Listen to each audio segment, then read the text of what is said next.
ኤኒዌይስ ድምፅ ሰይፍ ነው። ድምፅ ቃል ሰይፍ ነው። የእግዚአብሔር ቃል ሰይፍ ተብሎ ይጠራል። ለምሳሌ ዮሐንስ ራእይ ምዕራፍ 1 ቁጥር 16 ላይ አንድ ክፈተው እስኪ። ትንቢቱ አክቹዋሊ የተፈጸመ ነው። ምንድን ነው ፖይንት? አሁን ይፈጸማል ብለህ ሰግተህ ከሆነ ያለፈ ታሪክ ነው። አንተ ግን ይህንን እዛው የመጣው ለምን እንደሆነ አይ ነው። ሙስሊሞች አንድ ነገር አለ። ቅያማ እንደናንተ የሚመጣው ደግሞ ሁሉን ሰው ገላችሁ ስጨርሱ ሙስሊሞች ብቻ ሲቀሩ ነው። ራእይ ምዕራፍ 1 ቁጥር 16 ሰው ምንድን ነው ፖይንት? የኔ ፖይንት ምን መሰለህ? ኢየሱስ ክርስቶስ ወደዚች ምድር የመጣው ማለት ነው የሰው ልጆች መከራና ችግር ምናምን ሁሉ ነገር ሊቀበል ነው ይባላል። አዳምጥ፣ እሱ ያለፈ ነው። ኢየሱስ ከመምጣቱ በፊት የነበረ ትንቢት ነው አልኩህ እኮ። በቀኝ እጁም 7 ከዋክብት ነበሩት፣ ከአፉም በሁለት ወገን የተሳለ ስለታም ሴፍ ወጣ።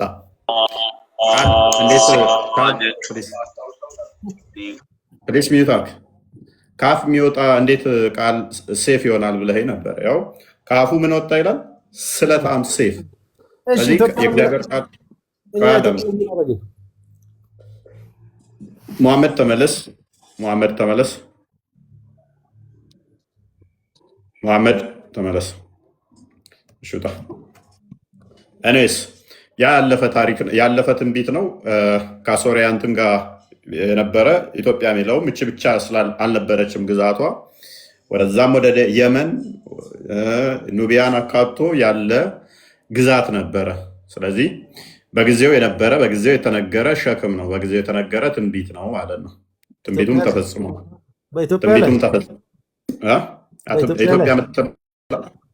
ኢትዮጵያ የምትለው እችኛዋ አሁን ያለችበት ጠባ ያለችው ትንቢት እችኛዋ ብቻ አልነበረችም ማለት ነው። እስከ የመን ድረስ እስከ ህንድም ድረስ ኢትዮጵያ ትባል ነበረ።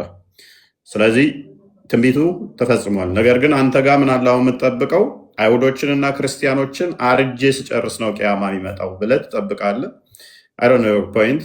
ወደ ቶፒካችን ዛሬ እንመለስና በአዲስ ኪዳን የሚነገሩ ከሴፍ ጋር የተያያዙ ነገሮች ግን ከመጣ በደንብ አስተውል።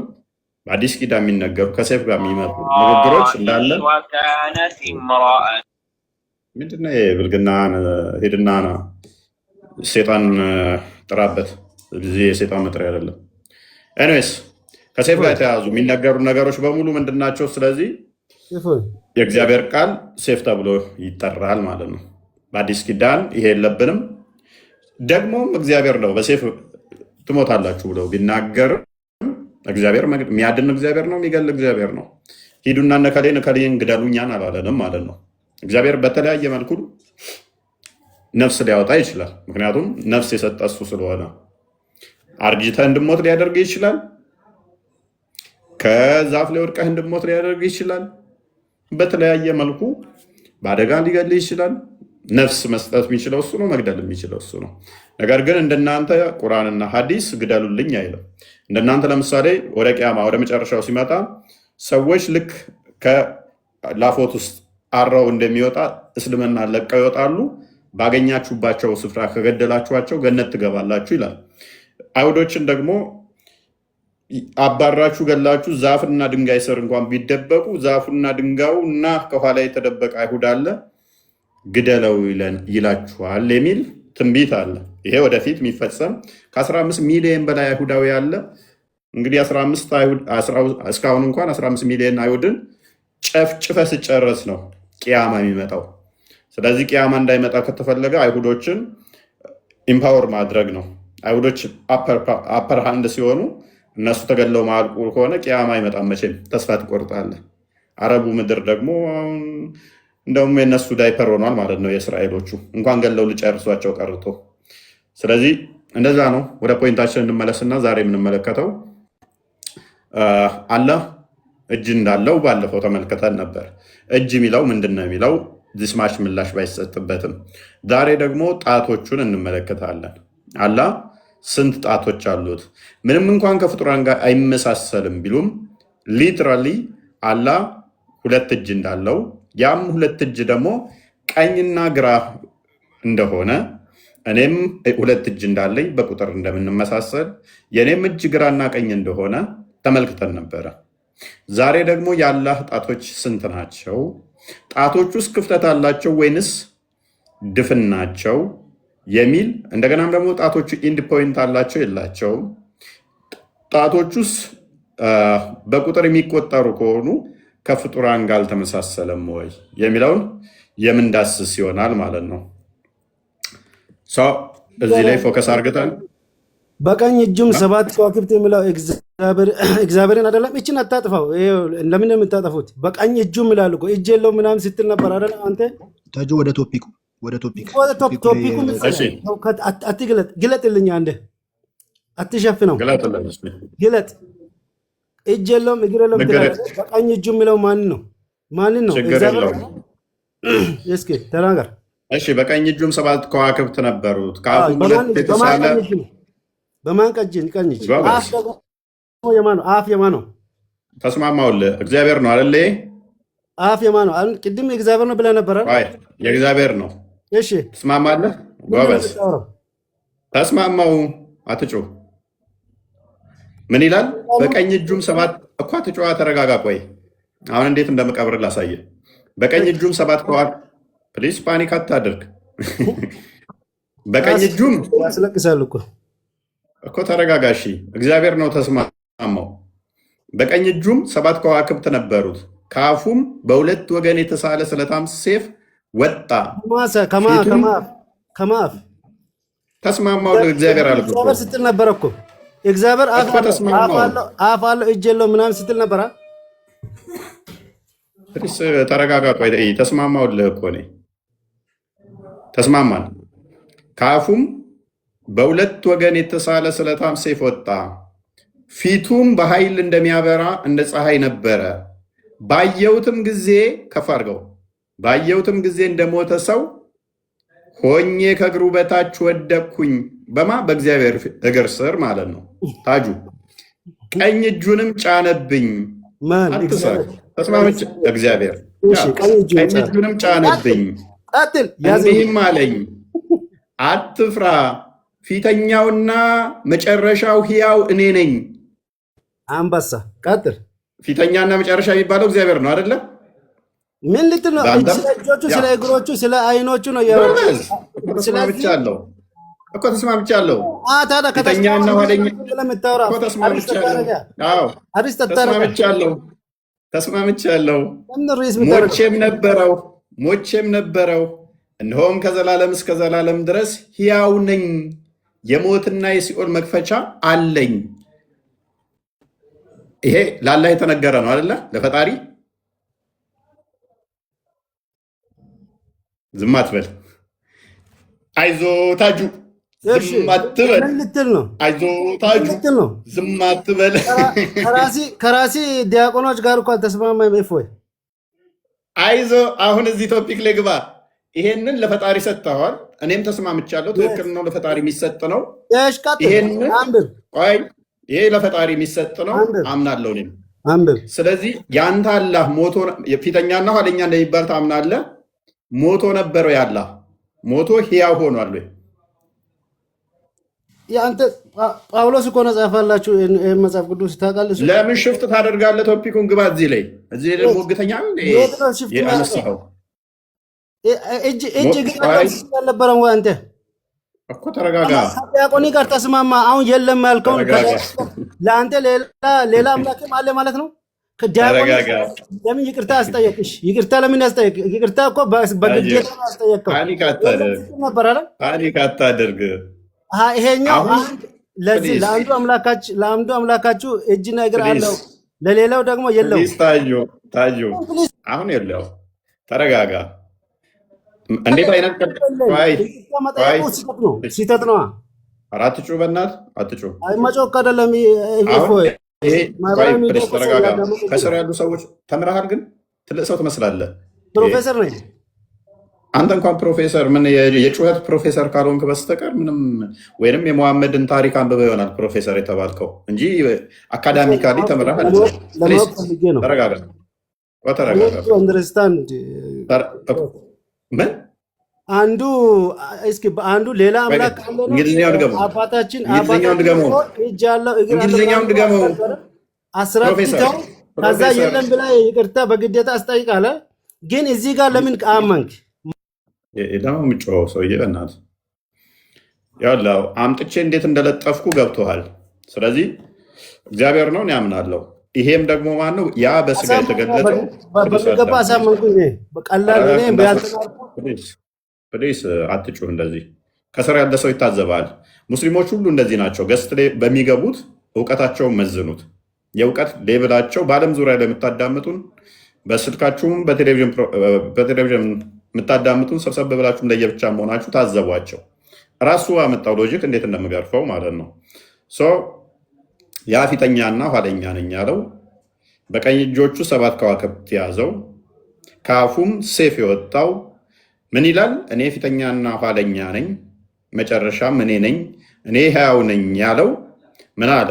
ሞቼ ነበር ሕያው ነኝ፣ ሞቼም ነበረው እኔ እንሆም ከዘላለም እስከ ዘላለም ድረስ ሕያው ነኝ፣ የሞትና የሲኦል መክፈቻ አለኝ። የሞትና የሲኦል መክፈቻ ያለው ሕያው የሆነ ሞትን ድል አድርጎ የተነሳ የናዝሬቱ ኢየሱስ እርሱ ነው። ስለዚህ እግዚአብሔር በስጋ ተገልጦ ክርስቶስ በስጋ የተገለጠው እርሱ ሞትን በሞቱ የሻረ የሞትና የሲኦል መክፈቻ ያለው እርሱ እግዚአብሔር ነው። እናመሰግናለን። የተኛው ነው ችግር የለውም። አስረዳኝ። አዳምጭ ያለው ተረጃ ይሄኛውን ኢየሱስ ክርስቶስ ነው ልትኖረ እንደዚህ ሞች ያለው እንዲሁ ተረስች ያለው ያለ ኢየሱስ ነው ካልክ አባታችሁ የገለጹት የተኛውን እሱ ነው። አንተ የለም ምናምን አልከው። እስኪ አስረዳኝ። ለመረዳት እኮ ነው፣ ሌላ ነገር አለን። አንድ ቀን አሁን ቶፒካችን ትናንትና እሱን ጨረስን ገደልኩ እኮ። አሁን ስለ እጅ ነገር አልወጣም ከርዕሱ ኮንቴንቱ ላይ ነው ያለሁት። እሺ አሁን ክርስቶስ በሚታይ በሚዳሰስ በሚነካ ስጋ ስለተገለጠ ለዛ ምን አለ? ሞቼ ነበር የሞትና የሲኦል መክፈቻም አለኝ ሕያው ነኝ አለ። ይህን ያለው ለምንድን ነው? የእኛም ባህሪ አድርጎ በስጋ ስለተገለጠ የባሪያውን መልክ ይዞ ስለመጣ ያ የማይታየው የማይታየው የማይዳሰሰው የማይነካው በፓርቶች ያልተከፋፈለ ወይንም ደግሞ ኮምፖዚት ያልሆነው ቃል በስጋ ተገለጠ። ያ በስጋ ሲገለጥ ደግሞ እንደኔና እንዳንተ እጅ፣ እግር፣ ዓይን፣ ፊት ባለው በሚታይ የባሪያውን አካል ገንዘብ አድርጎ ነው። ስለዚህ አሁን ወደ ምን ትገባለህ? ወደ አንተ ትገባና አላህ ስንት እጅ አለው? 2 እጅ አለው። ስንት ጣት አለው ነው ጥያቄያችን። ትክክል ነህ። አሁን እኮ ምንም ጣት አለ። አንተም ልታስረዳኝ ነው፣ እኔም ልረዳ ነው የፈለኩት። የኔም አንተም አባት ስለ እንትኖች ተናግረዋል አይደል? ለየትኛው እግዚአብሔር ነው የተናገሩት ነው እኔ ጥያቄ ማለት ነው። አሁን ስለ አምላክ ነው እየተናገርን ያለ ነው። ስለ የትኛው አምላክ ነው እያወራ የነበረው ነው የኔ ጥያቄ ማለት ነው። አሁን እጅና እግር ምናምን ያልከው እዚህ ጋር አስረገጠ ተናገርክ አይደል? ስለ የትኛው ነው ይቅርታ መጠየቁት? ለየትኛው ነው? እሺ እናመሰግናለን። የእሳቸው ሲተጠቀለማ ኦኬ፣ የኔና አንተ አባት እንደዛ ያሉት የትኛውን ነው ጥያቄው አይደለ? በየትኛው ስተታችሁ ቴንኪው። አሁን ሚት አድርገው እንዴት እንደምለጥ ስላሳየ ሱራ 33:6 ክፈትልኝ። ወደ እናንተ አባት ወደ አንተ ልለጥፍ ባወራ ቁጥር እኔ የፊት መተት ትለጠፋለህ። ኦኬ ነቢዩ በምዕመናን ከነፍሶቻቸው ለምን ወጣ? ይበልጥ ተገቢ ነው። ለምን ወጣ? ዝቅ አድርገው ቁጥር 5 አድርገው። ለአባቶቻቸው በማስጠጋት ጥሯቸው፣ እርሱ አላህ ዘንድ ትክክለኛ ነው። አባቶቻቸውን ባታውቁ በሃይማኖት ወንድሞቻችሁ ዘመዶቻችሁ ናቸው። በእነርሱ በተሳሳታችሁበት ነገር በእናንተ ላይ ኃጢአት የለባችሁም፣ ግን ልቦቻችሁ አዋቂ በሰሩት ኃጢአት ነው ይላል። ስለዚህ አስቀድሞ ይሄ ቁርአን ከመውረዱ በፊት ሰዎችን አባት ማለት ሊቻል ይችላል። አባት ሊሆን ይችላል። ከዚህ ከወረደ በኋላ ግን ከወለደህ ወላጅ ውጭ ማንም አባት ተብሎ አይጠራም። እንደ እስልምና ክልክል ነው። አባታችን ብለህ ልትፎገር ትሞክራለህ። በአንተ ቤት ፖለቲካ ልትሰራ ነው። ለእኔ የእምነት አባቴ ናቸው። እኔ አባቴ ብዬ ጠራቸዋለሁ። አንተ ግን አትችልም፣ ቁርአኑ ስለሚከለክል ማለት ነው። ዘዴ ልታጭበረብሩ በሞከራችሁ ቁጥር በራሳችሁ አስተምሮም ለጥፋችኋለሁ ማለት ነው። እኔ ልታታልሉ ስለማትችሉ አሁን ፖይንታችን ምንድነው? እሱ አላህ ግራና ቀኝ የሆነ ሁለት እጆች አሉት። ሁለት እጅ ብቻ ሳይሆን ጣቶች እንዳሉት ይታመናል። ስንት ጣት ነው ያለው አላህ? ከኛ ጋር የሚመሳሰል በቁጥር ወይንስ ከኛ ጋር አንድ ያልሆነ ጣት ነው ያለው? ይህንን አድሬስ ማድረግ ትችላላችሁ ወይ ነው። ማልቀስ፣ መነጫነጭ፣ መበሳጨት ብዙም አስፈላጊ አይደለም። ለምን ትናደዳላችሁ? ለምን ትበሳጫላችሁ? ለምንድን ነው የምትናደዱት? እሰማለሁ።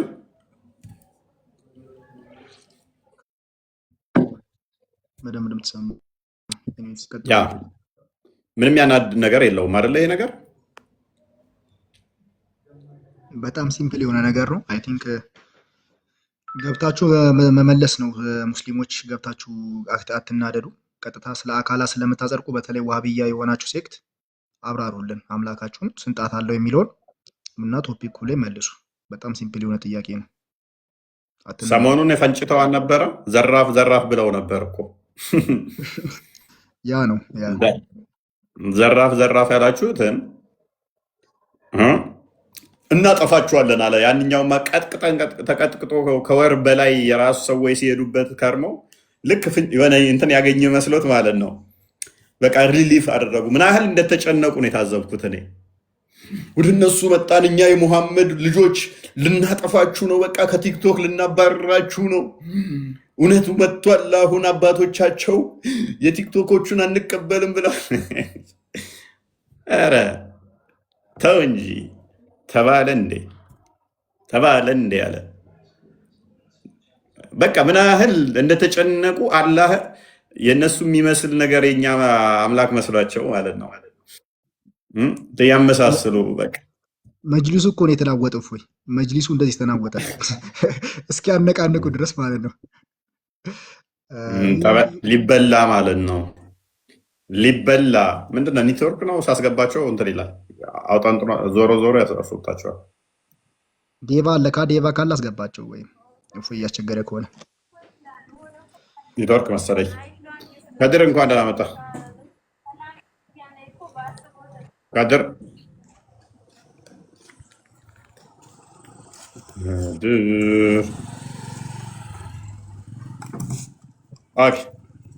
እንግዲህ በሚታይ ገንዘብ ግራና ቀኝ ባለው አቅጣጫ አላህ ሰላም ነው። እንደት ተኋላ ድምፅ አለ ግን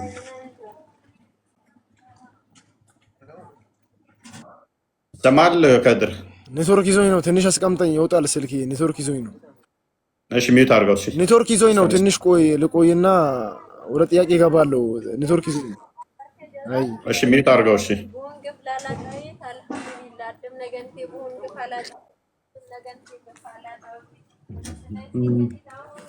ከድር ሚዩት አድርግ። እሺ ኦኬ ዋብየው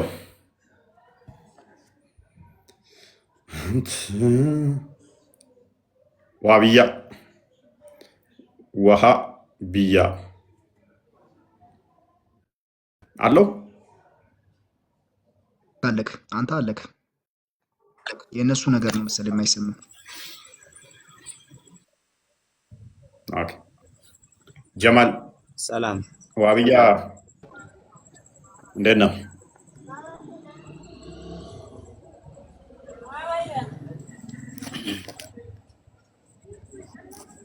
አይሰማም? ሰላም እንዴት ነህ? እፎይ አይሰማል? እንኳን ደህና መጣህ።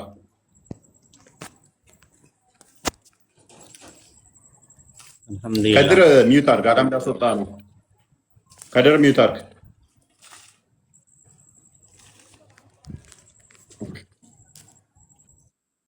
ቅድም ምን ያው ብዙም አልቆየሁም። አላህን አካለው እያልክ ስትለፈልፍ ነበረ። አላህ ምን እያልክ? ያኔ ነው እኔ በቃ ገና ቅድም ነው አላህን አካለው እያልክ ስትለፈልፍ ነበርና ገና አሁን ነው ቅድም የመጣሁት። እሺ አለው የለውም እና እንዴት አላህን አካለው ትላለህ? እሱ እኮ ምንም የሚመስል አምሳያ የለም። ሰሚም አዋቂም ነው እሱ። አላህን በምንም ነገር አናመሳስለውም። እሱ ሰሚም ተመልካችም አዋቂ ነው። የኔ ያለው አላህ ሱረቱል አሹራ 11 ላይ ግባ። በቃ እሱ ተመልካች ነው። በቃ ሰሚም አዋቂም ምንም አምሳያ የለውም። በቃ እኔም ተመልካች ነኝ፣ ሰሚም ነኝ። እኔም ተመልካች ነኝ፣ ሰሚ ነኝ። ሰምተሃል? አይን አላህ እኔም ተመልካች ነኝ። እኛም እኔም አንተም ተመልካች ነን። ግን እሱ ደግሞ አምሳያ የለውም፣ ምንም ነገር የለውም። እንዴ ምንም ነገር እሱን በቃ በምንም ነገር ልንገልጸው አንችልም። በቃ ጥያቄ አግኝተዋል። እሺ የኔ ያለው አላህ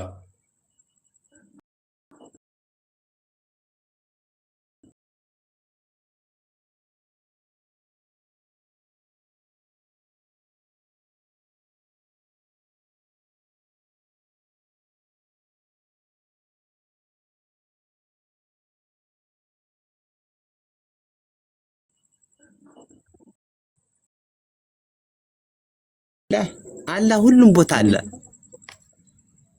አላህ የት ነው ያለው ብለን መግለጥ አንችልም። አላህ ሁሉም ቦታ አለ። ሁሉም ቦታ ከኛ ጋር ነው ያለው ሁሌም። በምኑ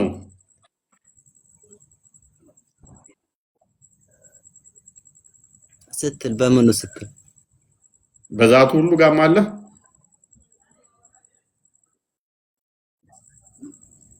አባትና እናቷ ደሴ ነው፣ ወንድማቸው ጋር ልጃቸው ጋር አላህን ምንም ነገር ልናመሳስለው አንችልም። እኛ በቃ እሱ ሲነገረን አላህ ሁሌም ከኛ ጋር ነው በቃ። እና ደግሞ በምንም ነገር እሱን አናመሳስለውም። ስለዚህ አላህ በሁሉ ቦታ ያለ ነው ማለት ነው። ኦኬ እጅ እግር አለው ብለህ ታምናለህ? አላህ የት ነው ያለው? ያንተ እግዚአብሔር የት ነው ያለው? ምሳሌ አላህ እናንተ እግዚአብሔራችሁ የት ነው ያለው? ማይሆን ጥያቄ የምትጠይቃለህ? አይ ማይሆን አይደለም። እኔ መልሳለሁ። የሌለበት የለም እልሃለሁ። እኔ ከቦታ ውጭም አለ፣ በሁሉም የሞላ ነው ብዬ አምናለሁ። አንተ እንደዛ ታምናለህ? እኮ እኛም እንደዚህ ብለህ እኮ ነው። በሁሉም ሁሌም ከኛ ጋር ነው በቃ።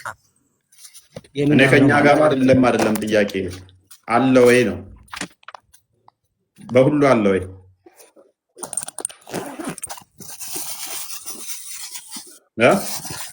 ምን አለ ወይ? በሁሉ ቦታ አለ ወይ? አላህ የእናንተ ነው ሁሉ ቦታ ያለው ሽንት ቤት የሚገኝ፣ እኛ ሽንት ቤት አይገኝም ማለት። ሽንት ቤት ሲሆን ይጸየፋል። መሐመድ ሽንት ቤት ሲሆን እኛ አይገኝም ማለት አላህ ሁሌም ከኛ ጋር ነው። እዚህ ቦታ ነው አለ ብለን የምንገልጸው አይደለም። ኦኬ መሐመድ ደግሞ ሽንት ቤት ከሆነ አላህ አይገኝም ማለት ነው። እኔ አንድ ነገር ማለት ነው ምንም ቢሆን ሃይማኖት ችግር የለውም። ሃይማኖት እንደዚህ በቃ ማመዛዘንና ትክክለኛውን ሃይማኖት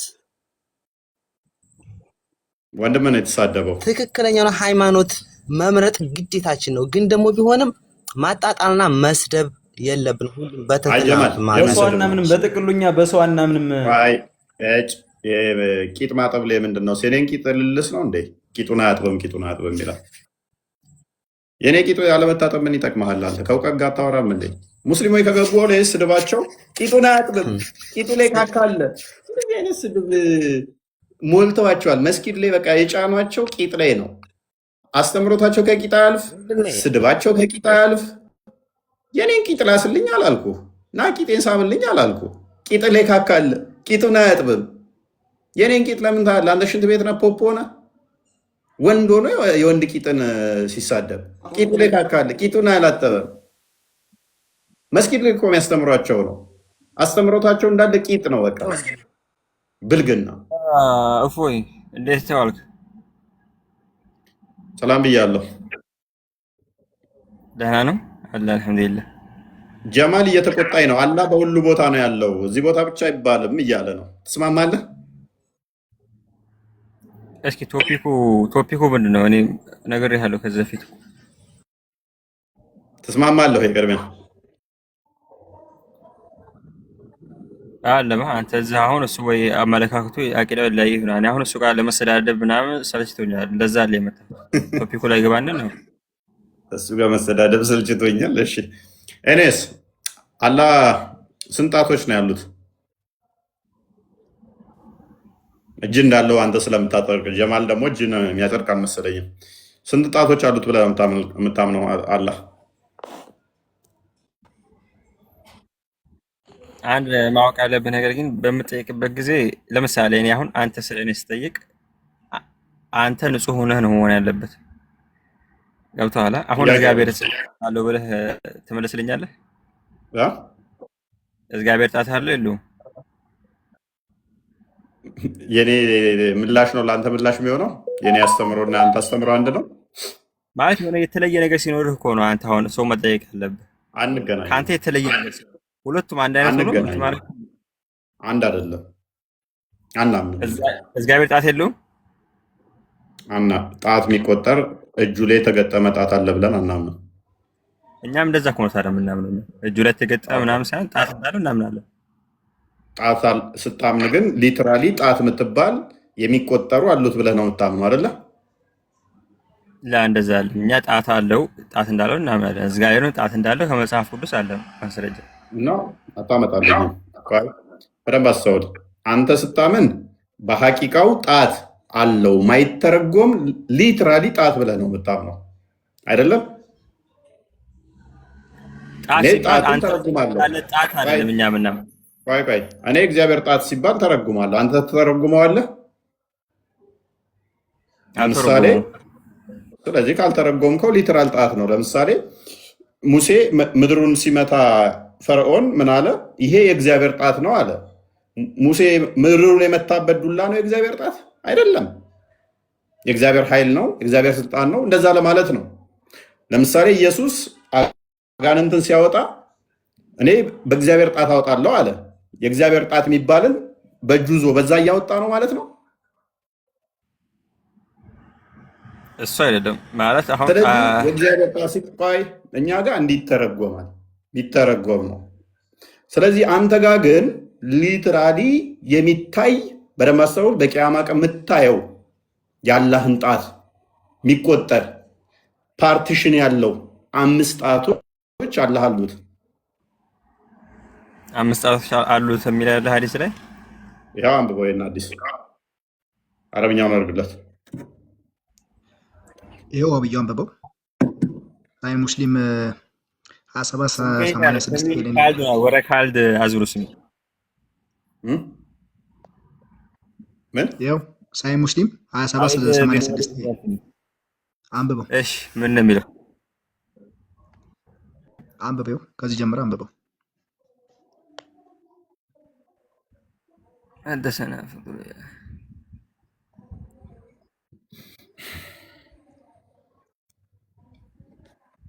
ድምፅህ ከፍ አድርጋ አትሰማም። خبر النبي አይ በደንብ ስለማይታይ እንዳላበላሽ ነው ሐዲሱ። እየተረጎምከው ከፍ አድርጋ ከስር ላሉት አስጠግቼልሃለሁ። ይኸው በስርዓት አንብበህ ድምፅን እያሰማ ትርጉምልን። አስጠግቼልሃለሁ። ወርታች አድርገው እኮ ድምፅን አሰማና እንዳስጠጋልህ ያንተን ድምፅ አሰማ። ዋብያው እኮ እኔም እንዳነብልህ ከመጀመሪያው አድርገው እያልኩ ነው። ኦኬ ይኸውልሽ ቆይድ حدثنا أحمد بن عبد الله بن يونس حدثنا فضل يعني ابن عياض عن منصور عن إبراهيم عن عباد السلماني عن عبد الله بن مسعود قال جاء خبر إلى النبي صلى الله عليه وسلم فقال يا محمد أو يا أبا القاسم إن الله تعالى يمسك السماوات يوم القيامة على إصبع አላህ ስብሐነሁ ወተዓላ የውመል ቂያማ ሰማይን በጣቶች ይይዛል። ወልአርዲነ ኢላ ኢስባዒን መሬትም ደግሞ በጣቱ ወልጂባል ወሸጀር እንደዚሁም ተራራንና ዛፎችን በጣቱ ይላል። ወልማ ታዲያ አሁን ይሄ እዚህ ጋር ምን ነው ጣት? አሁን ጣት ሲባል የተለየ ነው። በስርዓት ተርጉም እኮ አላህ መሬትን በጣቶቹ ይዛል፣ የውመል ቂያማ ሰማይንም በጣቱ ይዛል። በጣቶቹ አይደለም የሚለው እንደዛ አይደለም። በስርዓት ተርጉም። እንደዚህ ነው እኔ እዚህ ጋር እንደምንረዳው እንደምትረዳው። ኦኬ ዝቅ አድርገው። ሀዲሱን በስርዓት አልተረጎምከውም። እየቆጠርክ መሄድ ትችል ነበር። ዝቅ አድርገው። ለምን እንትን እያለ ነው እሱ። አንተ መሬትን አንድ ሰማይን አንድ ምናምን እያልክ ነው። ከዛ በኋላ በጣቱማ እኮ እንደዛ ባይሆን ኖሮማ ምድርን፣ ሰማይን፣ ውሃን፣ አፈርን በጣቱ ይዛል ብቻ ብሎ ነበር የሚጨርሰው። እየቀየረ ያመጣቸው ለዛ ነው። በስርዓት ተርጎምከው እኮ ለዛ ነው።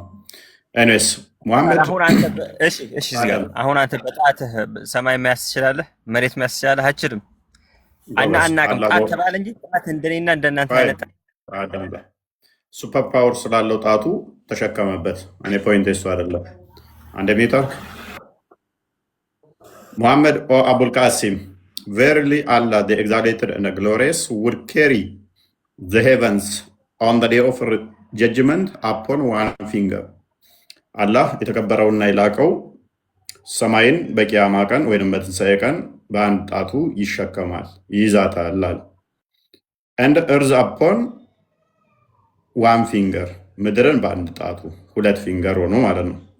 the ocean and the moist earth upon one finger ባህሮችን ወንዞችንና እንዴት አይነት ደንቆሮ ነው ግን አንተ ግን ምድርን በአንድ ጣቱ ያው ስድብ ከነብዩ የወረስከው ነው። አንድ የሚታርክ ሶስት ጣት ማለት ነው። የቱ ጋር ነበርኩኝ? and in fact the whole please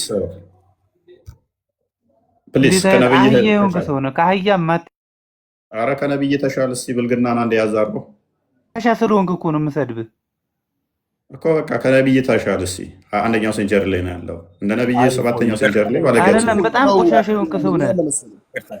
ከብት የሆንክ ሰው ስድብ ያው እስልምና ያስተማረ ከብት ምንም የማያስቡት እነሱ ይሻላሉ። አንተ ግን ማሰቢያ አእምሮ እያለ ምንም የማታስብ ሰው ነው።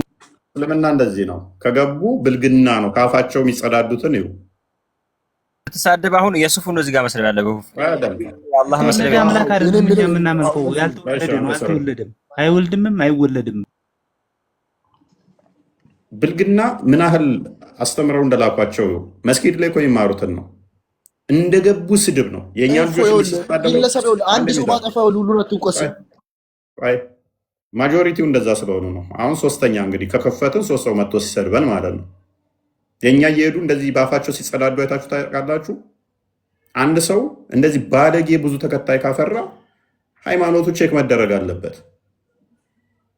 እየተነበበ ሀዲሱ ድንገት ብድግ ብሎ ስለ ቂጥህ ላይ እንዲህ እንደዚህ አህያነ እንደዚህ ነ መንፈሳቸው ምን ያህል አጋንንት የተጠናወተው እንደሆነ ከዚህ መረዳት ትችላላችሁ። ክርስቲያኖች ራሳችሁን ጠብቁ ከእንደዚህ አይነት አጋንንታዊ አስተምሮ። ይሄ የስድብ መንፈስ ተሰጣቸው ይላል መጽሐፍ ቅዱስ ላይ አይደለም? እንዳያስተውሉ እንዳያያዩም የተጋረደባቸው እውቀትን በስድብ ማሸነፍ የሚመስላቸው ማለት ነው። ኤኒዌይስ የቱ ጋር እንዳለው አይ ዶንት ኖ and in fact the whole of the creation upon another finger and then he would stir them and say I am your Lord I am your Lord እያለ ይቀጥላል ማለት ነው። ስለዚህ አምስቱ ጣቶቹ ላይ ተራ በተራ እንትረን ካስቀመጠ በኋላ ከያዛቸው በኋላ እኔ ጌታችሁ ነኝ እኔ ጌታ ነኝ እያለ ይናገራል ማለት ነው። ስለዚህ አላህ እጆቹ ላይ አምስት ጣቶች አሉ የሉም? አብያ ያልኩህ እኮ አሁን እዚህ ጋር አሉ። አሁን አንተ ጣት አለን እንጂ አሁን ጣት ሰማይ ይሄን የሚያክል ግዙፍ የሚይዝ ጣት አለ የለም? ምን በዛ ሎጂክ አለ ማለት ያለብህ አሁን አሲባል خلاص እሱ አላህ የሚያውቀው ገብቷል። ችግር የለብኝም እሱ ምክንያቱም ቁርአኑም ሰፖርት ስለሚያደርገው በቂያማ ቀን ምድርን የሚሸከምበት የሚጠቀልልበት በእጁ ነው። ስለዚህ ምኑ ላይ ነው የሚያስቀምጣት? ጣቶቹ ላይ። እያንዳንዶቹን ደግሞ እጆቹ ላይ ምን አሉ ማለት ነው? ምድርን በአንደኛው ሰማይን በአንደኛው ውሃን እናንተንን ዛፎችን እንደዛ እያደረገ የሚይዝባቸው እያንዳንዱ ከፋፍሎ አስቀመጠልን አለ። ይሄ እኮ መልካም ከአላህ ታምር። ስለዚህ እኔ ሁለት እጅ እንዳለኝ አላህ ሁለት እጅ አለው። እኔ ግራና ቀኝ እንዳለኝ እሱ ግራና ቀኝ አለው። እኔ 5 ጣት እንዳለኝ አላህ 5 ጣት አለው። ልዩነቱ ጥንካሬ ጉዳይ ነው ማለት ነው። አይደለም። በዚህ ደግሞ ካልክ ደግሞ ኢየሱስ ሰው እንዳንተ ሰው አይደለም። መልሰኝ ሜት እንዳታደርግ። ለምን አደርጋለሁ? ክርስቶስማ በስጋ የተገለጠ አዎ፣ በስጋ የተገለጠ አምላክ ነው። ፍጹም አምላክ እንደመሆኑ ፍጹም ሰው ነው ብለን እናምናለን። ጥቅስ ልስጥህ ከፈለክ ዮሐንስ ወንጌል ምዕራፍ 8 ቁጥር 40 ላይ ሰው ብሎ ራሱን የሚጠቅሳል። እንደገና ፊልጵስዩስ ምዕራፍ 2 ላይ ከቁጥር 5 ጀምሮ በእግዚአብሔር መልክ ሲኖር የነበረው በስጋ የተገለጠው የባሪያ መልክ እንደያዘ በምስሉም እንደ ሰው እንደተገኘ ይናገራል። ምን አገናኘው? ያንተ አላህ በሰው ስጋ ተገልጧል ወይ አልተገለጠም? ቆይ አላህን እንደ ክርስቶስ ያ ማይታየው ማይዳሰሰው መለኮት በስጋ ተገለጠ ብለህ ስለተገለጠ ነው 5 ጣቶች 5 እጅ ያለው ካልከኝ ቴንኪው ተገልጦ ከሆነ በባህሪው ነው ካልከኝ ዓለም ሳይፈጠር ምን እንደዛ ነው ካልከኝ ግን ዓለም ሳይፈጠር ፈጣሪ እንደዛ ሊኖር አይችልም። ምክንያቱም ያለ ቦታ ያለ ዳይሜንሽን ያለ ዳይሬክሽን መኖር ስለማይቻል፣ ምክንያቱም ቦታዎች ዳይሬክሽን ዳይሜንሽን የተፈጠረ ስለሆነ ክርስቶስ ታዲያ አስቀድሞ ቃል እንደዚህ 5 ጣቶች 2 እጆች ግራ ቀኞች ኖረውት እንደዛ ነበር ወይ? ኖ። በስጋ ነበር ወይ ያስቀድሞ? ኖ። ዓለም ፈጥሮ ዓለም መጥቶ ነቢያት ልኮ መጨረሻ ላይ ከማርያም በስጋ ተገለጠ ብለን ነው ምናምነው። ምን አገናኘው ከዛ ጋር? አይገናኝም። ስለዚህ ጌት ቱ ፖይንት። ስለዚህ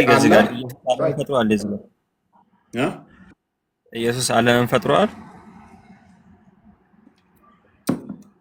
የአላህን ፈጣሪ ነው የፈጠረው ኢየሱስ አላህን ሳይሆን አላህን ሙሐመድ ነው የፈጠረው። አላህን ሙሐመድ ነው የፈጠረው። ሙሐመድን ደግሞ ኢየሱስ ነው የፈጠረው።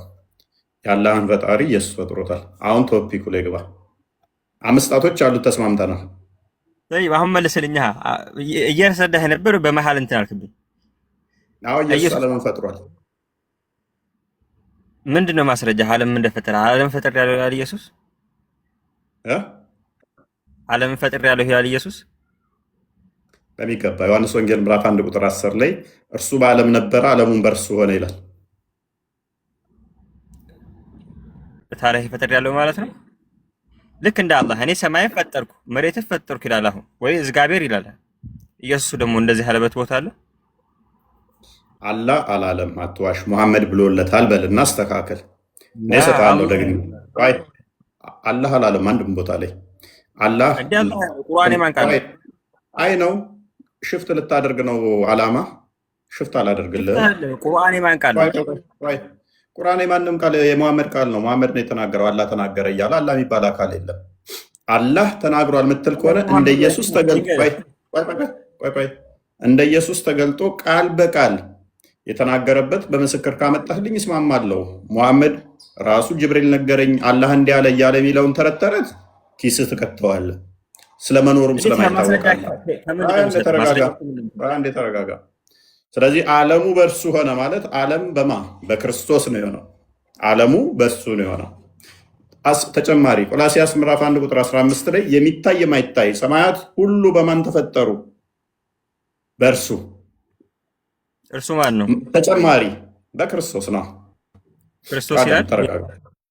ተረጋጋ። ቆይ እርሱ የማይታይ አምላክ ምሳሌ ነው። የሚታዩትና የማይታዩት ዙፋናት ቢሆኑ ወይም ጌትነት ወይም አለቅነት፣ ስልጣናት በሰማይና በምድር ከፍ አድርገው ያሉት ሁሉ በእርሱ ተፈጥረዋል። ከፍጥረት ሁሉ በፊት ምንድነው? በኩር ነው። ሁሉ በእርሱና ለእርሱ ተፈጥረዋል። መዝሙረ ዳዊት ምዕራፍ 33 ቁጥር 6 ላይ ሰማዮች በምንድን ነው የተፈጠሩት? በእግዚአብሔር ቃል። እርሱ ምንድን ነው? የአብ ቃል። ሰማዮች የተፈጠሩት በማን ነው? በቃል። እኔ አሁን እያልኩ መዝሙረ ያለሁት ዳዊት ምዕራፍ 33 አንድ አዳምጥ። አይ ነው ሽፍት ለማድረግ ነው። እመለሳለሁ። ቶፒክ ያረሳው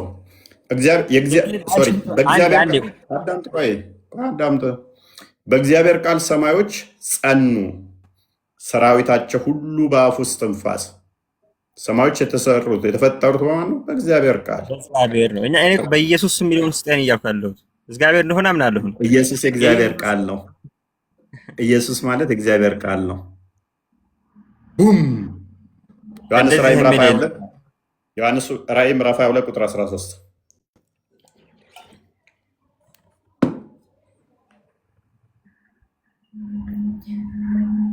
ኦኬ። አዳምጥ። ቁርአን ላይ ብታይ አትበል። ቁርአን የመሐመድ ተረት ተረት ነው አልኩህ እኮ ሰውዬ። አላህ የተናገረበት የለም ካለ እኔ አሁን ሻዳ ዛለሁኝ ና ክፍል አድርገህ አላህ ቃል በቃል የተናገረበት ካለ ቃል በቃል አንድ ጥቅስ ሻዳ ዛለሁኝ። ንጽጽር አቆማለሁ። ሻዳ ዛለሁ። አንድ ቃል በቃል ሙሐመድ ከተናገረው ተረት ተረት ጅብሪል ነገረኝ እያለ ከተናገረው ተረት ተረት ውጭ አንድ ጥቅስ ስጠኝ።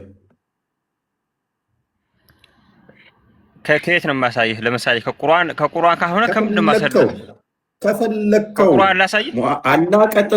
አላህ ቀጥታ ያለ ሶስተኛ ጣልቃ ገብነት ጅብሪል ነገረኝ እያለ ሙሐመድ ከተተረተረው ውጭ ቀጥታ አላህ የተናገረበትን ማስረጃ አላህ ሰማይና መሬት እንደፈጠረ ላሳይህ። አምጣው። ሙሐመድ ጅብሪል ነገረኝ ከሚለው ተረት ተረት ውጭ ቀጥታ አላህ የተናገረበትን እንዴ አላህ ከየት ተማመጣለህ? ከቁርአን ነው። ቁርአን እኮ መሐመድ ማለት እኮ የአላህ ቃል እኮ። እናመሰግናለን። በቃ ኤኒዌይስ ወደ ቶፒካችን እንመለስና ቶፒካችን ላይ እንግባ። 5 ጣቶች እንዳሉት ቆጥረናል። እነኛ 5 ጣቶች ደግሞ ፋይናይት ናቸው። ሎክ ሎጂክ እንዴት እንደሚሰራ በደንብ አስተውሉ። እኛ ፈጣሪ ፋይናይት ነው ብለን አናምንም። ኢቭን ቁጥር ስናሰብት ወይንም ስናጸድቅ ፈጣሪ የሚቆጠሩ ነው አይደለም። አንድ አምላክ አለ፣ አንድ ባህሪ አለ፣ አንድ አገዛዝ አለ፣ አንድ ፍቃድ አለ ብለን ስንል የሚቆጠረው ነው አይደለም። በአካል 3 ስንል በሰውኛ ቁጥር የሚቆጠርም ሆኖ አይደለም። ምክንያቱም መጽሐፍ ቅዱስ ሲናገር ከማን ጋር ታመሳስሉኛላችሁ፣ ከማን ጋር ታስተያዩኛላችሁ ይላል። እግዚአብሔርን በፍጹም በምንም በቁጥርም ሆነ በማንኛውም ነገር ሊመስል የሚችል ነገር ሊገኝለት አይችልም። የሚቆጠሩ ነገሮች ፋይናይት ናቸው። አት ሴም ታይም ፋይናይት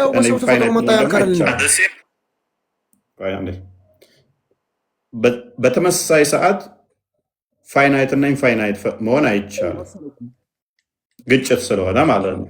አንድ ያዳምጥ ፕሊስ። ትረበሽ። እሺ ያው ሲጋ ለብሶ አልመጣም ወይ? ፈጣሪ ሲጋ ለብሶ አልመጣም አይደለም። ተረጋጋ። ቆይ ያንተ አላህ ቃሉ እኮ ያው ቁርአን ሆኗል እኮ።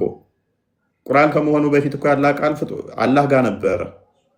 ያንተ ቁርአን አሁን ፍጡር አይደለም ብለህ ነው የምታምነው። ቁርአን ጋር የተገናኘው ከወረቀት ጋር የተገናኘው። ስለዚህ ያላህ ቃል መጣና ምን ሆነ? ቁርአን ሆነ። እኔ ደግሞ ምን ብዬ አምናለሁ? የእግዚአብሔር የአብ የባህሪ ቃሉ የባህሪ ልጁ እርሱ የባህሪ ቃሉ በስጋ ተገለጠ ላለው፣ አንተ ደግሞ በወረቀት ተገለጠ ትላለህ። ያላህ ቃል በወረቀት ተገለጠ ትላለህ። እኔ ደግሞ እግዚአብሔር ቃል ያ አካላዊ ቃል በስጋ ተገለጠ ብዬ አምናለሁ። ኤኒዌይስ ስለዚህ በደንብ አስተውሉ። ያ 5 ጣት ያለው አላህ ፋይናይት ነው። ጣቶቹ ኢንድ ፖይንት አላቸው፣ ግራ ቀኝ አላቸው። 2 እጅ መሆኑ ከኔ ጋር ያመሳስለዋል። 5 ጣት መሆኑ ከኔ ጋር ያመሳስለዋል። በባህሪ ነው፣ በመገለጥ አይደለም። አላህ በባህሪ ነው። ደግሞም በቂያማ ቀን የሚታይ ነው። የሚታይ ነገር ግራ ቀኝ ፊት ኋላ ያለው ደግሞም ፋይናይት የሆነ ነገር በሙሉ ፍጡር ነው።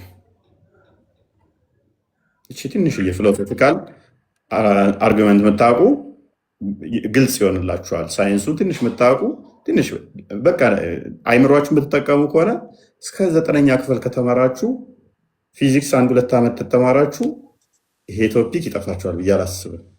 ለአሁኑ እኮ ታዳኛ አሁን ግራ እኮ አጋባህን አንተ። ማለት ከየት ነው ማስረጃ ከየት ነው የምሰጥህ? ከቁርአን ስለ ቁርአን ከየት ከመጽሐፍ ቅዱስ ስለ እስልምና ማስረጃ ከመጽሐፍ ቅዱስ እንደሰጠህ ነው ያንተ ሀሳብ? እኔ በማምነው በቁርአን ነው አይደል? ከቁርአን ነው አንድ ሰው ማስረጃ የሚሰጠው። ያው ለአንተ ቁርአን ተረት ተረት እኮ እንዴት መሰለህ? ተረት ተረት አይደለም። ተረት ተረት ያንተ ነው የተበረዘ። አዳምጥ። ደምሳሽ መጣ ፍቅር ሲዝም የሚባል አምላክ አለ አለ። እኔ የፍቅር ሲዝም አምላክ ሰማይና ምድርን ፈጥሬያለሁ፣ ፍጥረትን እኔ ነኝ የፈጠርኩት፣ ሁሉም ለእኔ ሊገዛ ይገባል፣ ለሰዎች የፈጠርኩት ሃይማኖት ፍቅር ሲዝም ይባላል፣ ይህንን ያልተከተለ ጋነም ይገባል ብሎ ፍቅር ሲዝም መጽሐፍ ጽፎልሃል። አንተ እኔ ጻፍከው ስትለው ኖ እኔ ከራሴ አልናገርም አንዳች መገለጥ እንጂ ይልሃል። ኖ ኖ ኖ እየዋሸህ ነው ስትለው አይ እየዋሸሁ አይደለም መልአክ ልኮ ፍቅር ሲዝም ላከልኝ አምላኬ ይልሃል። ፍቅር ሲዝም የሚባለው አምላክ አለ ወይ?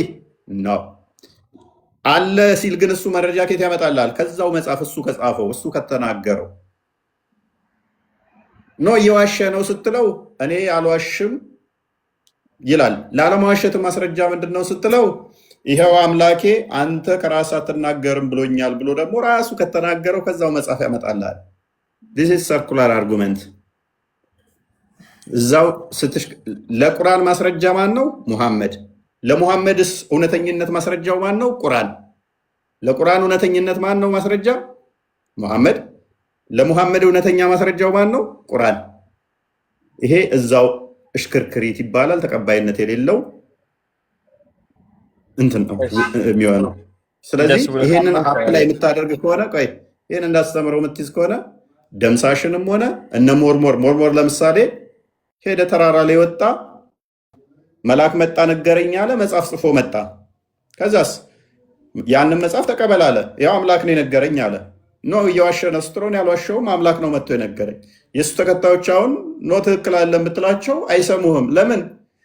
አምላክ ነው የነገረው ማስረጃ ስትላቸው ከዛው መጽሐፍ ላይ ያመጣል። ይሄን ራሱን የጻፈው ስትል ከራሱ አይናገርም አንዳች ይሉሃል። ማስረጃ ስትላቸው እስቲል ከዛው እሱ ከተናገረው መጽሐፍ ያመጡልሃል። ይህንን ሎጂክ ኤኒዌይስ ወደፊት እንሄድበታለን። አሁን ወደ ቶፒኩ እንመለስና ስለዚህ አላህ 5 ጣቶች አሉት። እነኛ 5 ጣቶቹ ሊታዩ ሊቆጠሩ የሚችሉ ናቸው አይደለ? አልኩ እኮ ጣት ሲባል እንዳንተ አይነት ጣት አይደለም። ግን አንተ ሰባይና ልትይዝበት የምችለው ጣት አይደለም። መልካም። ልዩነቱ ምን ላይ መጣ? በቁጥር እኔም 5 ነኝ እሱም 5 ነው። ልዩነቱ ጥንካሬ ነው ማለት ነው። እንዴት እሱ ካልኩ እኮ በፍጹም ሰው ሆኖ መጥቷልማ። በእናንተ ሰው መስሎ እንዳም ሁሉ ነገር ኖሮት ማለት ነው። እኔ እሱ ችግር የለብንም። እኛ በባህሪ እኮ ፕሊስ ፈጣሪ አስቀድሞ እንደዛ ነው ብለን አናምንም። የፈጠረውን ስጋ ተዋህዶ መጣ ብለን ነው ምናምነው። እኛ አይገናኝም ወዳጄ። የፈጠረው ስጋ ያ ሁሉም ፈጠረ፣ ማርያምን ፈጥሮ ከእሷ ስጋና ደም ተካፍሎ ተገለጠ ብለን ነው ምናምነው እኮ። ፍጹም ሰው ሆኖ ተገለጠ። ያ ማይገናኝ አናሎጂ አታገናኝ። ለምሳሌ አላህ ቁርአን አለ፣ ቁርአን ታምናለህ። ቁርአን ፍጡር አይደለም ብለህ ታምናለህ። ቁርአን ፍጡር አይደለም ስትል ፍጡር የሆነ ወረቀት ላይ ግን ተዋህዶ እያየኸው ነው። ማይታየው ያላ ቃል በሚታይ ወረቀት ላይ እያየኸው ነው። እኛ ደግሞ ምን ብለን እናምናለን? የማይታየው የእግዚአብሔር ያ አካላዊ ቃል በሚታይ ስጋ ተገለጠ ብለን እናምናለን። ስለዚህ ትንሽ ሆልዶን አድርጉትና አለማወቃችሁን አሁን አላህ ሊያስቀድሙ ያ የማይታይ ብለን እኛ እንደምናምነው አንተም ያ አላህ ብለህ የምታምነው ወረቀቱ ከመሆኑ ላይ በፊት ራሱ እጅ አለው፣ 5 ጣቶች አለው። በመገለጥ አይደለም።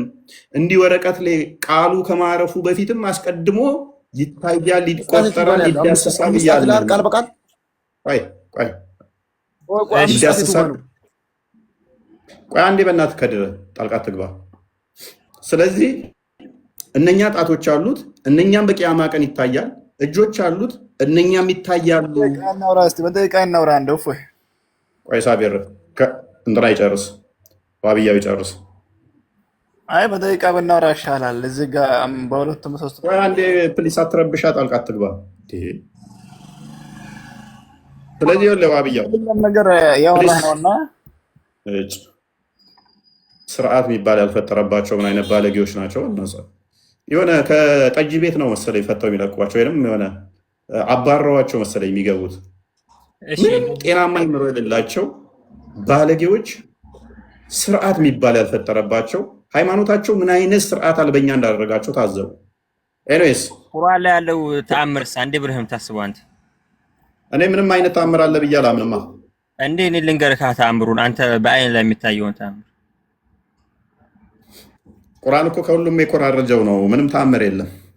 እኔ አሁን ያለው ነገር አሁን ወደፊት ቁርአን ይነገራል። ወደፊት ይመጣው ቁርአን ላይ ያለው ተአምር ቆይ ምንም አይነት ተአምር የለም። በመጀመሪያ ደረጃ አሁን ለምሳሌ አንድ ነገር ግን ልንገርህ፣ ፎር ሴክ ኦፍ አርጉመንት አስቀድሜ ልንገርህ፣ ተአምር ምንም የለውም።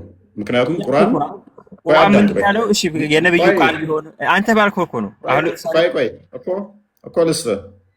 በመጀመሪያ ደረጃ የምታመጣውን ስለማውቀው ካላ ዘንድ ባይሆን ኖሮ ብዙ አይነት ግጭት ታመጣለህ የሚል ሎጂክ ውስጥ እንዳገባ እሱ ራሱ መልሶ የሚጠልዝ ስለሆነ ማለት ነው።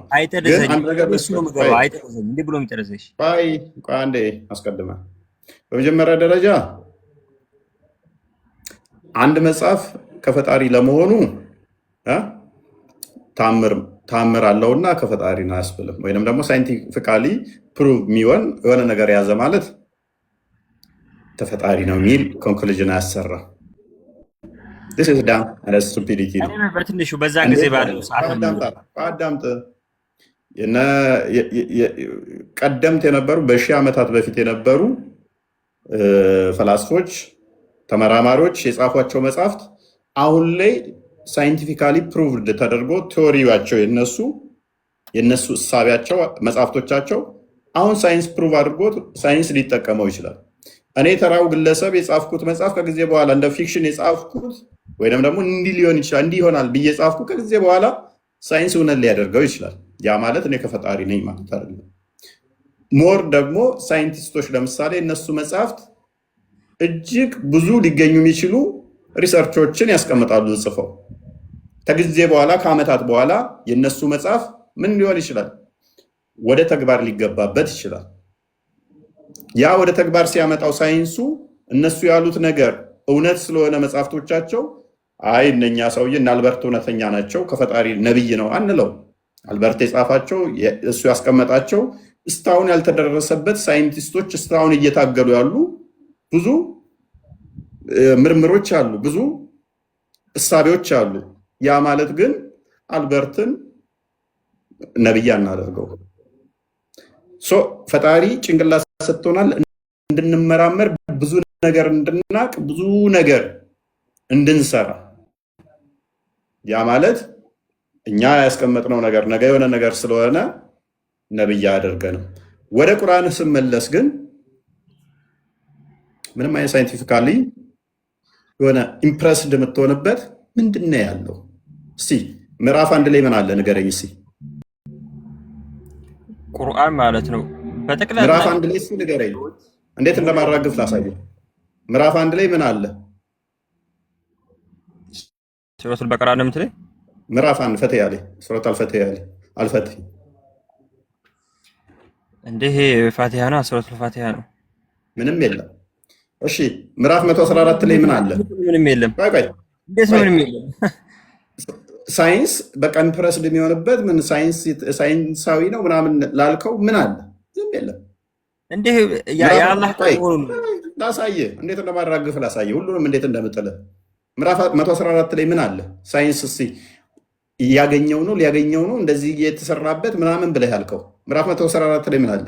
ምዕራፍ 113 ላይ ምን አለ? 112 ላይ ምን አለ? 111 ላይ ምን አለ? 110 ላይ ምን አለ? 109 ላይ ምን አለ? 108 ላይ ምን አለ? ምንም የለም። ስድብ ነው ያለው። ችግሩ ምን እንደሆነ ታውቃለህ? ስድብ ነው ያለው። አንተ ብቻ ላውራ ነው፣ ማዳመጥ የለም። ይሄ ነው አንተ ችግር። ማዳመጥ ሲባል ነገር የለም። አሁን ከጠቀስኳቸው ምዕራፎች ውስጥ እኔ ንጽጽር አቆማለሁ። ይኸው ሳይንቲፊካሊ ፕሩፍ ተደርጎ ወይንም ፕሩፍ የሚደረግ በቲሲስ ደረጃ እንዲተቀምጦበታል የምትለው አንድ ጥቀስ። ወደ 10 ምዕራፎች ጠቅሻለሁ። አንድ ጥቀስ ያንተ ከዚህ ከጠቀስኳቸው ምዕራፎች ውስጥ አንድ።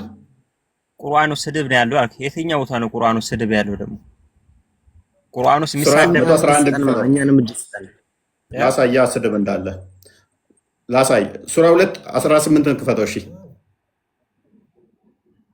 ስድብ ያለ ብለሃል። ስድብ የለም እያለኝ ነው። ደንቆሮች፣ ዲዳዎች፣ እውሮች ናቸው። ይሄ ስድብ አይደለም። ይሄ ስድብ ይሄ እኮ አምሳያ እኮ ነው እየሰጠ ያለው አላህ እኮ። የማን አምሳያ ነው? የሙናፊቆች አምሳያ ማለት ነው። አምሳያቸው ስለዚህ ምርቃት ነው። ድንቆሮች ነው የሚለው ሳይንስ እየደረሰበት ነው። ይሄንን እሺ ጨምርለት። 111 ምዕራፉን ሄድለት 111 እንጨረሳ። እዚሁ ላይ ለምን ዝልዝል ታለ? 111 ምዕራፍ 111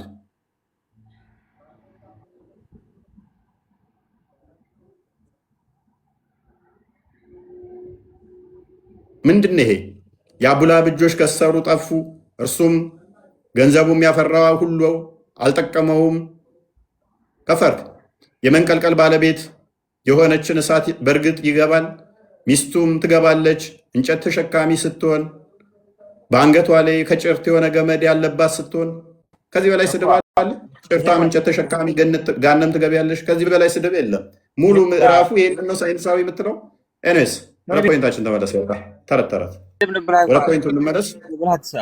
ስድብ በመጽሐፍ ቅዱስ ነው ያለው። ለቀነስ በእናትህ ከዚህ በላይ ስድብ የለም። አሁን ወደ ፖይንቱ እንመለስና ስለ አቡ ለሀብ ላይ በወረደ የቁርአን አንቀጽ ነው እሱ በሰራው ስራ አይደለም አትበል። በቃ ለአንተ ነው ስድብ ያልመሰለ። ከዚህ በላይ ስድብ የለም። እንጨት ተሸካሚ ጭፍታም ብሎ ጭፍታም እያልክ የወረደው የቁርአን አንቀጽ ነው ይሄ። እነሱ ወደ ቶፒክ ትገባለህ። ይሄ ገብቻለሁ። አሁን ኦልሬዲ ጨርሰናል። ጀማል ይቀጥል። ለአቡ ለሀብ ይወረደ ወደዚህኛ የመጣኸው አይ ነው ትልቅ ከሃዲ ነው ይሄ ወረደ ማለት ነው። ያንን ተወናንተ ቃል በቃል አላህ ካምልኩኝ ያለው ወየት ነው ብለሃል። ያንን ልንገርህ፣ ሌላ አትዘባረቅ። ያንን ልንገርህ፣ ቃል በቃል አላህ ካምልኩኝ ብሏል ያልከውን እስኪ ያሳየ ብለሃል። አሳይሃለሁ። የለም እሱ አይቀበልም። ቁርአን እኮ አይቀበልህም። ጀማዓ ከየት አትጩሁ። ቆይ ተረጋጉ። ይቀበልም ተቁርአን አይደለም እንዴ? ስተት ነው ማለት ተመጣፍ ቅዱስ ነው የሚያመጣም። እኛም ተቁርአን ነው። አትጩህ ጀማል አትጩህ። ቆይ በመጮህ እኮ መልስ አታመጡም። ምንድን ነው የሚያስረብሻቸው? ተረጋጉ። ቆይ ዋብያው ኔክስት አወርዳለሁ። ጣልቃ ትግባ። አንተ ወደዚህኛው የገባኸው ወደዚህኛው ቶፒክ የገባኸው ጣልቃ ትግባ። ላወርድህ ነው። ትዕግስቴን ጨርሰሃል። ወደዚህኛው ውስጥ የገባኸው አምስቱን ጣት አሳይቼህ ከኢየሱስ ጋር ልታመሳሰል ሞክረህ እንደማይሆን አውቀህ አማራጭ ስታጣ ነፍስህ ስለተጨነቀች እስልምና ውስጥ ታምር አለ፣ ስለዚህ ከእስልምና እንዴት ልውጣ ታምር አለ ብለህ ስታስብ ደግሞ እሱን መታውብህ። አሁን ከጀማል ጋር እናውራ። አንዴ የታገሰ ጀማል እንኳን ደህና መጣ።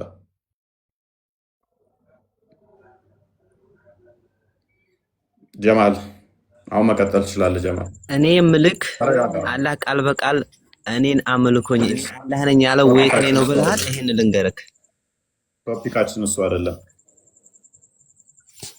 ቶፒኩን ሰምተዋል? ሰማህ? ቶፒኩን ሰምተዋል?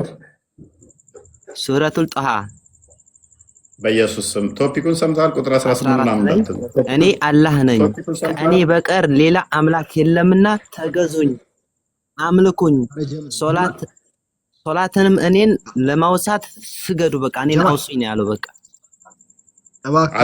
ማን ያለው? ይሄንን ማን ያለው? መልሳ እኔ አላህ ነኝ ተገዙኝ፣ ሶላትንም እንትን በሉ ምናምን ያልከውን ተረት። ኦኬ አላህ ለማን ነው ያለው?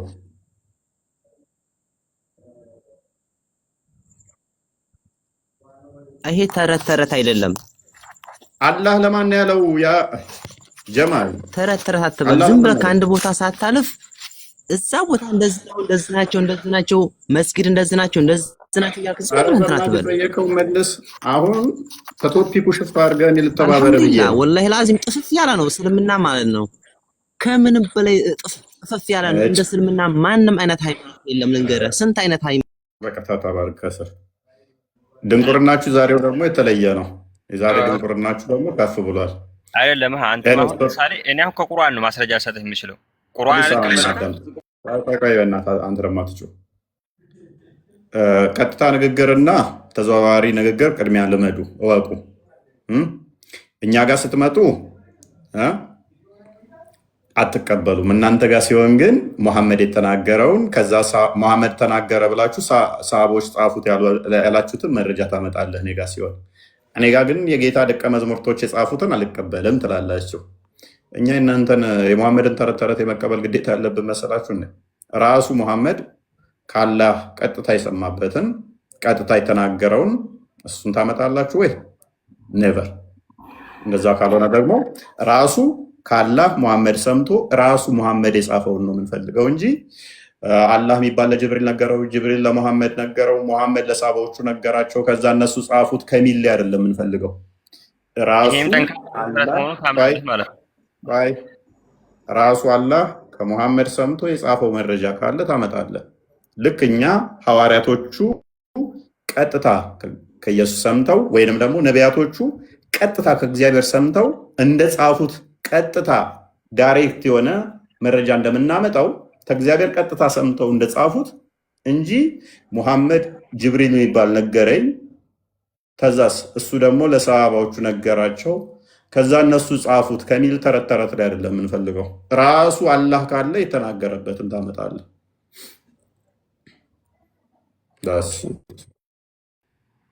በነገራችን ላይ እስልምና ወላሂ መረጃ የለውም። በጣም ትልቅ ኒማ ውስጥ ወላሂ መስረጃ የለውም። እስልምና የመሐመድ ተረት ተረት ነው። ኤሬስ ነቢዩ ሰለላሁ ዐለይሂ ወሰለም እንደምታለ እንግሊዝ ሜታርክ አላህን የጀመረው መሐመድ ነው፣ የጨረሰው መሐመድ ነው። ከዛ ውጭ አንድ መረጃ አላህ የተነፈሰበትን ካመጣ እኔ ንጽጽር አቆማለሁ። ከፍ ላድርግ ደግሜ አላህ ለመኖሩ የተነፈሰበትን እንኳን ማስረጃ መሐመድ ከተናገራት ተረት ተረት ውጭ አላህ እኔ ያለው ብሎ ህጥስ ያለባትን እንኳን አንዲት ሲንግል ኤቪደንስ ቀጥታ ሙሐመድ ጅብሪል ነገረኝ እያለ ከተተረተረው ውጭ አንዲት ማስረጃ ከሙሐመድ ውጭ አንጣልኝ። ከሙሐመድ ውጭ ብቻ ሳይሆን እንደው አላህ ቀጥታ ከሙሐመድ ጋር ኮሚኒኬት ያደረገበትን ማስረጃውን አንጣ። አሁን ከቁርአን ውጭ እንዴት ብዬ ነው ማስረጃ ሰጥህ የምችለው? አንተ እኮ ምንም እየተረዳህ አይደለም። ከየትኛው ልስጥህ? እሺ ከቁርአን ውስጥ አንጣ። ምን የሚል ልስጥህ? አላህ መሆኑን አላህ ለመኖሩ ማስረጃው እንዴ ሱረቱ ጧሃ ከፈለክ በጣም በርካታ ቦታዎች በጣም ብዙ ቦታዎች ሲቀጥል እኔ ቁርአን ተአምር ነው ያልኩት ወደ ቁርአን አያስተነትኑም እንደ ይላል። ቁርአን ከስል አስተነተን ነው አስተንተነው እኮ ድንቁርና እንደሆነ ቂጥ ማጥፋ ያውራ ምንድነው የምናስተነትነው? እሺ ቀጥል፣ ሀሳቡን ይግለጽ። አንተ ብታዳመጥ ሰማና ወጣችልም። አንተ ቀጥል። እሺ ቀጥል። ወላሂ በጣም አንድ ሰው አንተ አወራህ፣ ሰው ያውራ። ከዛ በኋላ ካላስ ካልሆነልህ አንተን በለው ተአምር ነው ብለህ እንዴት አያስተነትኑም? ካላ ዘንድ ቢሆን ኖሮ ምናምን ብለህ ተረት ተረት እንዴት ታወራለህ? ካዳ ሃይ ነው እንዴ እየነገርኩህ እኮ ነው። ይሄ እኮ እውነት ነው እኮ። ተረት ተረትማ ቢሆን ይበረዝ ነበር። ይሄው ተረት ተረት ስላሆነ ይሄ ስንት አደጎች እንትን ወላሂ ተበረዘ።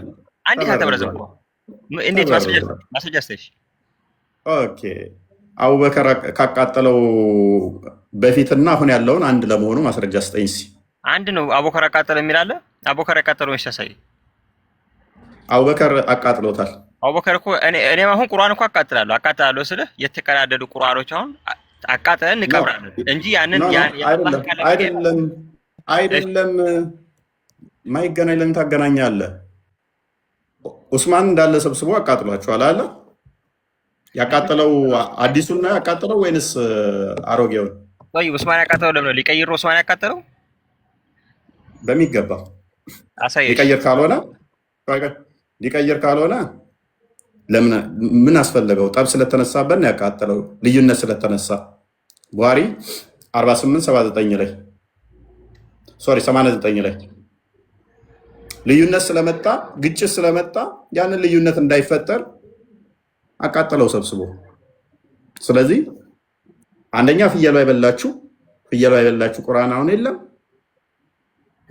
ቁርአን ማለት ነው። እኔ አሁን አቃጥላለሁ። እኔ ራሱ ለምን መሰለህ የሚቃጠለው? ተቀዳደው መስጊድ ላይ እንደዚህ ተቀመጠ ጊዜ ይሰበሰብና ይቃጠላል፣ ጉድጓድ ውስጥ ይቀበራል። እንትን እንዳይሆን ማለት ነው እንጂ አሁን አንተ ስላረጀ አይደለም። ስላረጀ ሳይሆን ምን ስለመጣ ሪሳይቴሽናቸው ላይ እርስ በርሳቸው ልዩነት ስለመጣ ወደ አንድ ለማምጣት ሲል ሰብስቦ አቃጠለው። ስለዚህ 49 እኮ ነው ያልኩህ። 4987 49 ክፍትና ቀጥታ በአማርኛ አድርገው ቁርአንን አቃጥሎ ስለቀየረው እዚህ ጋር እስኪንረዳለን። ወላሂ ማንም ሰው ቁርአን አይቀይረውም። ማንም 4987 ሲተረጋጋ ፕሊስ። መፈክርህን እኮ እዛ ሽንት ቤት ክተቱት። አይደለም ሰው ፍየል በልተዋለች እያልኩ እኮ ነው። ፍየል የበላችሁን የውግራት ምዕራፍንና አዋቂዎችን ጡት ማጥባት አንጣ ብልህ እኮ አታመጣም ፍየል ስለበላች። ኦኬ። ስለዚህ እዚህ ላይ ልዩነቷ ላይ ብቻ አድርግልኝ። ረጅም ነው በጣም ሐዲሱ እንደዚህ ይላል። በአማርኛ አድርገውና ለአንበው ነው ከመጀመሪያ በቃ ሐዲሱን ያዝና አንብብ። ሐዲሱን ያዝና አንብብ። በጣም ትልቅ ነው ሐዲሱ። 2000 ሰዎች እንዲሰማ እኮ ነው። ቶፒኩን ለማስቀየር ነው ያውቀዋል። ስለዚህ ሐዲሱን ያዝ። ለማስቀየር አለ ምን ያህል ትክክለኛ ነገር ነው። ይሄን አመለካከቱን ስለዚህ አዳምጥ። በቃ አትጩህ። እሺ እንደዚህ ይላል። ከአማርኛ ቁርአን ላይ አላሳየውም። አማርኛ ቁርአን መግቢያው ላይ እኮ ዑመር እንዳቃጠለው ይናገራል። ያ ላሳይ ይችላል። በነገራችን ላይ አዱ ኮፒም ስላለ ማለት ላሳይ ነው። ቲክ ያ ይሻላል። አለማወቅህ ይመስለኛል ወንድማችን እንጂ የመረዋን በመረዋን ዘመን ራሱ ተቃጥሏል እኮ ቁርአን። የአቡበከር ቁርአን የለም። የአላህን ቃል ለመቀየር አንዲት ቦታ የተቃጠለ የለም ነው እያልኩ ያለው። ኧረ በእናትህ ፕሊስ አዳምጥ። ቆይ አዳምጥ። ትዕግስታችንን እየተፈታተንክ ነው። ለመውረድ አትቸኩል። ወረድክ ወጣ። ኤኒዌይስ ቶፒክ ሽፍት ለማድረግ በጣም ተጋጋጠ እኮ እንዴ! አሁን ወደዚህኛው ቅርቃር ውስጥ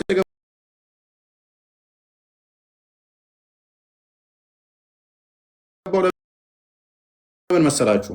ሊትራሊ አላህ ፍጡር እንደሆነ ገባው። ከዛ በኋላ ምን አመጣ? አይ ቁርአን ታምራለሁ አለ። ቁርአን ታምራለሁ የሚለውን ስመታበት አስቀድሞ ከኢየሱስ ጋር ኢየሱስ በስጋ ስለተገለጠ እጅ እግር አለው። ስለዚህ እንደዛ ካለው እንዴት ምናምን ብሎ አመጣ። እሱን ስመታበት አሰባሰበና ቁርአን ታምራለሁ አለ። ቆየት አለና አሰባሰበና ቁርአን ማድረግ የተጣዚህ መጠን ከመጋጋጥ ይልቅ አሁን እየጠየቅናችሁ ያለ ነው አላህ እንደኔ 5 ጣት ነው ያለው። እንደኔ ባለ 5 ጣት ነው። ስለዚህ አምሳያ የለውም። ተረት ተረት አታውሩ። ሊትራሊ አምሳያ አለው። እርሱም 5 ጣት ያለው ነው። የ5ቱ ጣት ደግሞ የሚታይ ነው። ኤኒዌይስ እሱን አንብበውና ወደ ቶፒኩ እንመለሳለን። ያሽ መረጃው ስንት ስላለ የቅዱስ ቁርአን አማርኛው የሀጅ መሐመድ ሳኒ ሀቢብ ትርጉም ላይ በግልጽ አስቀምጦታል። ዳግመኛም ኸሊፋ ዑስማን በ25ኛው ዓመት ስደት ባነባበቡ ግጭት ስለተገኘበት በ4 የቁርአን ሊቃውንት በተከናወነ በመለከት ግጭት ስለተገኘበት የሚለው ቦታ እሺ ይታያቸዋል። ግጭት ባነባበቡ ግጭት ስለተገኘ በ4 የቁርአን ሊቃውንት በተከናወነ ጉባኤ የቃላቱን አጻጻፍ እሺ ያለ ነጥብ ለየንባቡ ተስማሚ አድርገው በመጀመሪያው አወራረድ መሰረት የሱራዎቹን ተራ ጠብቀው ሰበሰቡ። ኸሊፋው ለ5 ኮፒዎችን አጽፎ አንዱን ለራሱ አስቀርቶ 4ቱን ለመካና ለደማስቆ ለነበስራ ለኩፋ ከተሞች ልኮ ማንኛውም ሰው ከነዚህ ብቻ እንዲገለብጥ አድርጎ የቀረውን ስላቃጠለው ይላል። አያችሁት? ያ ለምን የተቃጠለው? ግጭት ስለተገኘበት። የመጀመሪያዎቹ የቁርአን ክፍሎች እርስ በርሳቸው የሚጋጩ ስለነበሩ ዑስማን ሰበሰበና ልዩነቶቹን እንዳላጋጠለና አንድ አስቀረ ማለት ነው። ግጭት ስለተገኘ ብሎ በግልጽ ነው የሚያስቀምጠው። ግጭት በአነባበቡ ግጭት ስለተገኘ ምን አደረገ? ሌሎቹ እንዳላጥፍቶ ከዛ ሌላውን አቃጠለ ይላል። እዚህ ጋር አቃጠለ ይላል። ስለዚህ ይሄ ራሳችሁ ቁርአን ነው እና ይህንን እንደ ማስረጃ ትጠቀሙት ማለት ነው። ሊራሊ አላህ ምንድነው ጣዖት መሆኑን ዛሬ የገባችሁ ይመስለኛል። ወደዚህኛው ሽፍት ለማድረግ የተጋጋጣችሁበት አንደኛ መንገዳችሁ አንደኛው ጥረታችሁ አላህን ለመታደግ ነበረ። በዚህኛው ብትሄዱ አክቹዋሊ ያዋጣችሁም አላህ ፍጡር መሆኑን ዋና ማመናችሁ ጥሩ ይመስለኛል። አላህ የሚባል አካል የለም። በመሰረቱ ፍጡር ብቻ ሳይሆን የለም። እንደው ለአቅመ ፍጡር እንኳን ለመድረስ እንኳን የማይበቃ ፍጡር ነው። በምናብ የተፈጠረ በምናብ የሚመለክ በጣም እኮ ነው አላህ የሚያሳዝነው። ሳይኖር በምናብ መሐመድ ፈጠረው። ያንን መሐመድ የፈጠረውን በምናቡ አሁን ላይ በቢሊየን ሙስሊሞች ዝም ብለው እንደ በግ ይከተሉታል እየተሳደቡለት። ዋና ለሙስሊሞቹ ጥብቅና መቆም ማለት ምን ማለት ነው? ላላህ ሲሉ መሳደብ፣ ላላህ ሲሉ መግደል፣ ላላህ ሲሉ መጮህ ነው። ምክንያቱም አንዴ አይምሯቸውን ተነጥቀውታል። እውነትን ከሐሰት የሚለዩበት ሚዛን የላቸው። እውነትን ከሐሰት መለያ ሚዛን ከሌለህ ያለህ አማራጭ ምንድነው? እሱ መጮህ፣ መሳደብ፣ ቶፒክ ሽፍት ማድረግ፣ ማለቃቀስ ነው። ወይንም ደግሞ ሌላ ቶፒክ ማይገናኝ ጋር ከአንተ አስተምሮ ውጭ የሆነውን ያንን በመተቸት የአንተን እውነት ለማድረግ አይቻልም። በመጮህ መልስ አታገኙለትም ላላህ። ምክንያቱም አላህ የሚባል ጣዖት መሐመድ የፈጠረው እንጂ በገሃዱ ዓለም አምላክ የሆነ ወይም አምላክ ነው የሚለው የማያስኬድ ነው።